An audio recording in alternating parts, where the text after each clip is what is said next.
Tramp va Si aviabazada uchrashdi. Nimalar muhokama qilindi? O'zbekiston xalq artisti Yoqub Ahmedov vafot etdi. Putin urush rossiyaliklarning genida borligini aytdi. Rossiya bombardimonchi samolyotlari havoga ko'tarildi. Ukrainaga so'nggi haftalardagi eng kuchli hujum uyushtirildi. AQSh Rossiyani qo'shimcha sanksiyalar bilan jazolamoqchi. Endi esa batafsil. Rossiyadagi hamyurtlarimiz diqqatiga. Rossiyada ishlab hujjatlar borasida qiynalmoqdamisiz?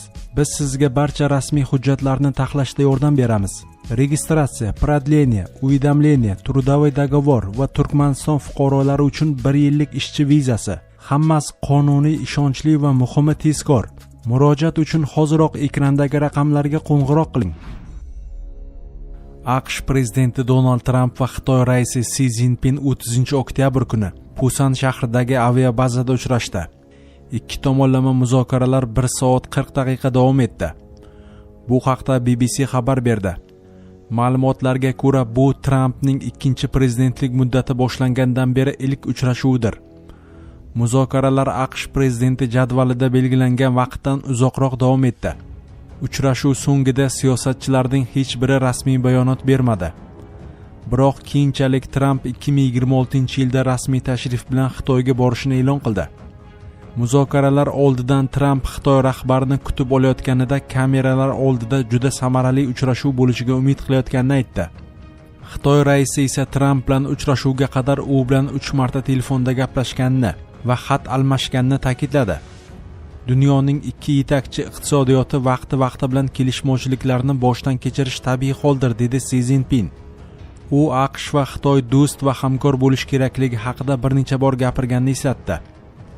Bu tarix bizga o'rgatgan va bugungi kun talab qilayotgan haqiqatdir, deya ta'kidladi u. Shundan so'ng Si va Tramp yopiq eshiklar ortida muzokaralar olib bordi. Tramp fentanil giyohvand moddasi tarkibiy qismlari eksportiga qarshi kurashda hamkorlik qilish evaziga Xitoydan import bojlarini pasaytirishga tayyorligini bildirdi. Yakunda AQSh rahbari import bojlarini 10% ga kamaytirdi. Nvidia kabi kompaniyalar Xitoyga yuqori samarali chiplarni sotishni xohlaydi. Biroq AQSh buni milliy xavfsizlik masalasi deb biladi. Chunki bu chiplar Xitoy tomonidan harbiy maqsadlarda ham qo'llanishi mumkin. O'z navbatida Xitoy dunyodagi nodir yer metallari ishlab chiqarishning katta qismini nazorat qiladi. Bu metallar turli yuqori texnologiyali mahsulotlarda keng qo'llaniladi. O'zbekiston xalq artisti Yoqub Ahmedov vafot etdi. O'zbekiston xalq artisti fidokorona xizmatlari uchun ordeni sohibi, teatr va dublyaj aktyori Yoqub Ahmedov 87 yoshda vafot etdi. Mashhur san'atkor 1938-yilning 3-yanvar kuni Namanganda tavallud topgan. Toshkent teatr va rassomchilik san'ati institutini tugatgandan so'ng 1958-yildan beri Hamza nomidagi O'zbek davlat akademik drama teatri aktyori, 1992-yildan esa shu teatrning direktori lavozimida faoliyat ko'rsatgan. Yoqub Ahmedov uzoq yillar shu ijodiy jamoada ishlash jarayonida 50 dan ortiq spektakllarda asosiy rollarni o'ynadi. Yoqub Ahmedov kinoda 30 ga yaqin obraz yaratib, o'zbek kino san'atida ham o'z o'rniga ega bo'ldi. Shuningdek, Yoqub Ahmedov O'zbek film kino studiyasida dublyaj qilingan 400 dan ortiq filmga ovoz berdi. Marhumning oila a'zolariga chuqur hamdardlik bildiramiz. Putin urush rossiyaliklarning genida borligini aytdi. Rossiya prezidenti Vladimir Putin 29-oktyabr kuni harbiy gospitalga tashrif buyurib, Ukrainaga qarshi urushda qatnashganlar bilan uchrashdi. Siyosatchi rossiyaliklarning urushga moyilligi genida borligini aytdi. Harbiylardan biri suhbat davomida arxivlardan Ulug' Vatan urushi yillarida jang qilgan bobosi haqida ma'lumot topganini aytdi. Putin bunga javoban harbiy xizmatchining bosh barmog'idan ushladi va biroz siltab shunday dedi: "Mana, qara, bobong shunday bo'lganini bilmagandim. O'zing esa bobong kabi jang qilyapsan. Bu bizning genimizda bor, tushunyapsanmi? Bizda bu bor va u yo'qolmaydi", dedi Putin. Ta'kidlanishicha, Rossiya prezidenti gospitalda 127-alohida razvedka brigadasi harbiy xizmatchilari bilan uchrashgan. Ular orasida kamida 2 nafar jinoiy o'tmishga ega shaxs bo'lgan. Rossiya bombardimonchi samolyotlari havoga ko'tarildi. Ukrainaga so'nggi haftalardagi eng kuchli hujum uyushtirildi. 30 oktyabrga o'tar kechasi Rossiya armiyasi Kiyev va Ukrainaning bir nechta mintaqalariga dronlar va raketalar bilan ommaviy zarbalar berdi.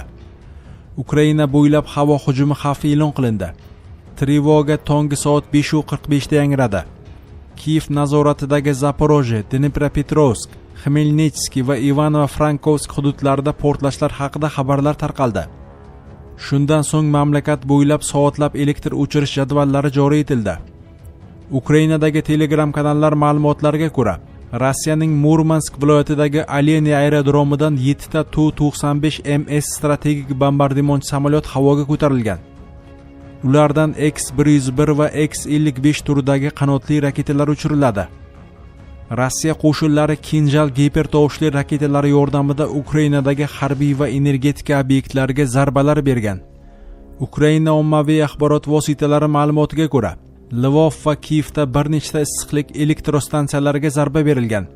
Natijada elektr ta'minotida uzilishlar yuz bergan.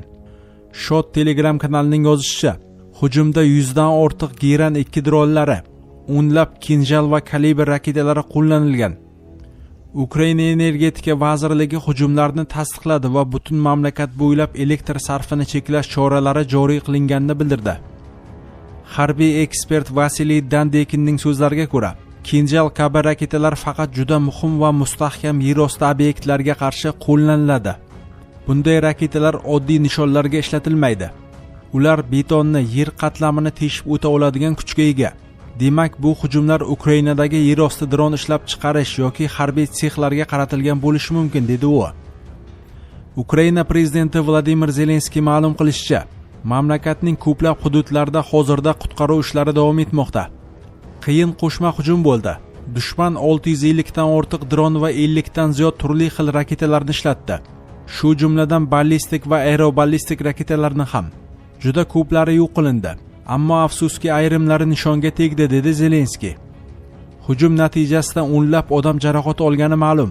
Ular orasida 5 nafar bola ham bor. Afsuski 2 kishi halok bo'lgan.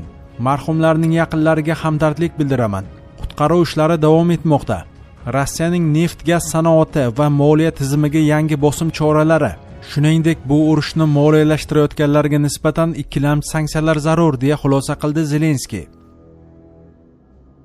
AQSh Rossiyani qo'shimcha sanksiyalar bilan jazolamoqchi.